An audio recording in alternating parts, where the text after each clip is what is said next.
কম খরচে বেশি লাভ ও ভালো ফলনে কুষ্টিয়ায় বাড়ছে ভুট্টা চাষ। অন্য ফসলের চেয়ে ভুট্টা চাষে ঝুঁকিও কম, ফলে এই চাষে আগ্রহী হচ্ছেন কৃষকরা। এ বিষয়ে আরো জানাতে কুষ্টিয়া থেকে সরাসরি যুক্ত হচ্ছেন আমাদের সহকর্মী মাহতাবউদ্দিন লালন। লালন, জানাবেন কুষ্টিয়া জেলায় চলতি মৌসুমে কি পরিমাণ জমিতে ভুট্টা চাষ হয়েছে আর কৃষকেরা কি বলছেন? ধন্যবাদ রূপা। কুষ্টিয়া জেলায় চলতি মৌসুমে প্রায় ৮,০০০ হেক্টরের বেশি জমিতে ভুট্টা চাষ করেছেন কৃষকরা। জেলার ৬ উপজেলায় কিন্তু আসলে এই ভুট্টা চাষ করেছেন।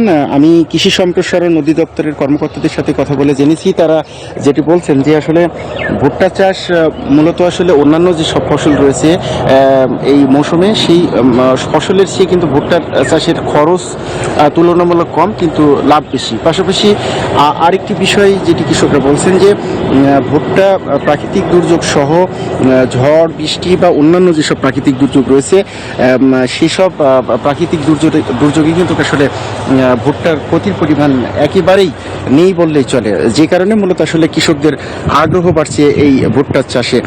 পাশাপাশি কৃষি সম্প্রসারণ অধিদপ্তর বলছে যে আসলে ১ বিঘা জমিতে ১৫ থেকে ২০,০০০ টাকা খরচ করে একজন কৃষক ১২০ মণ পর্যন্ত আসলে ভুট্টার ফলন পেতে পারেন না। এতে প্রায় আসলে অন্যান্য যে সব ফসল রয়েছে, বিশেষ করে চলতি মৌসুমে ধান, গম বা অন্যান্য যেসব ফসল, সেসব ফসলের চেয়ে কিন্তু আসলে কয়েক গুণ বেশি লাভ হচ্ছে ভুট্টাই, যে কারণে কৃষি সম্প্রসারণ অধিদপ্তরের পক্ষ থেকে কৃষকদের এই ঝুঁকিমুক্ত এই চাষটি করতেও উৎসাহ দেওয়া হচ্ছে।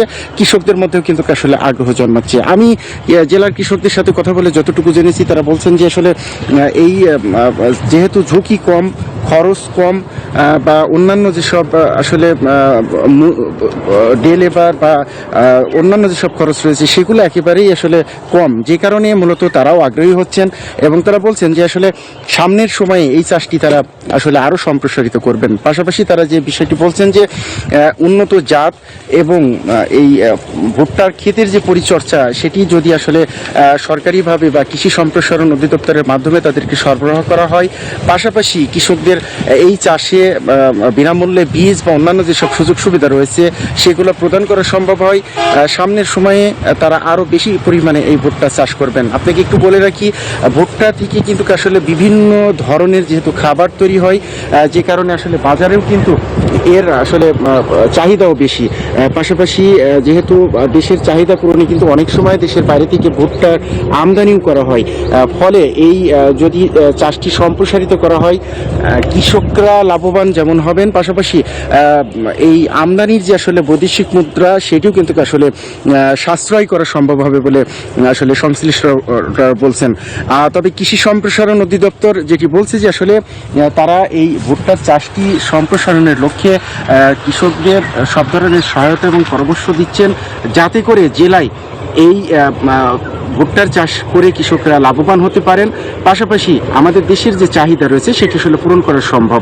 এই ছিল কুষ্টিয়া থেকে ভুট্টার চাষ নিয়ে। রুবা। লালন, আপনাকে ধন্যবাদ।